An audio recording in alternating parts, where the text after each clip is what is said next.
This is a G-Shock, but a G-Shock with difference, because as you know, G-Shocks tend to be digital watches. But this is the Casio G100-1BV G-Shock Classic analog and digital watch.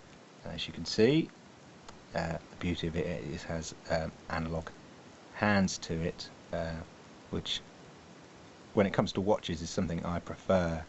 I've never been a great fan of the G-Shock because they've always been just digital watches, and I like an analog display. But this is perfect because it has all the toughness and ruggedness of the classic G-Shock, which is loved by sports extremists and extreme sports enthusiasts, and of course the military, especially the special ops, who are kind of mad for Casio G-Shocks. But as I said, this has an analog display, and of course it also has a digital display, which I'll just show you. If I light up here, there we are, you can see lights up there. So it's got your classic EL light display. It's shock resistant, it's 200 meter water resistance. It's got the EL backlight with afterglow. You can set dual times on it. It's got sort of a calendar. It's got various modes, the stopwatch modes, etc., etc. And I think it's an absolutely fabulous looking watch. And as a fan of the analog watch, this does everything that I could want from a G-Shock and delivers it in an analog style, and is a great looking watch. So bear with me one moment. Also I'll put it on my wrist and you can see what it looks like. Okay, so here we are with it on the wrist.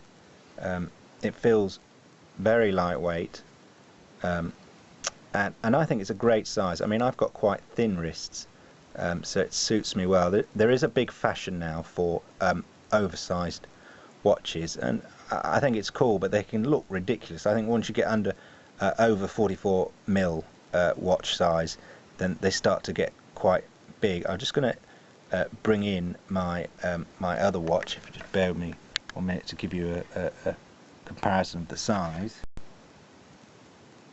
So this is the G-Shock when next to my Monaco tag. As you can see, it's it's a good size, not too big, but I think perfect for my wrists. Extremely tough, very light, very durable, and the beauty is, if you do damage it, you don't mind so much, because you haven't paid the kind of price that you're going to have to pay for a Tag Monaco.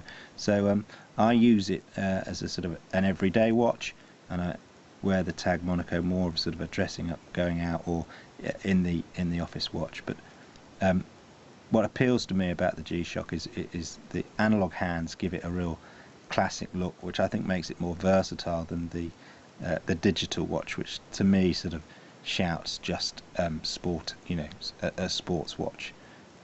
The analog hands, I think you could wear it in the office place. So the tag is now off, and as you can see, I'll just give you a final look of the watch on the wrist. As I say, it feels really comfortable. It's exceedingly light, and that lightness belies the fact that this is one super tough watch, which, as I said before, is really popular with special ops guys. I mean, I've been on some watch forums, and the G-Shock tends to come top as the watch of choice in the military, and especially with special ops guys.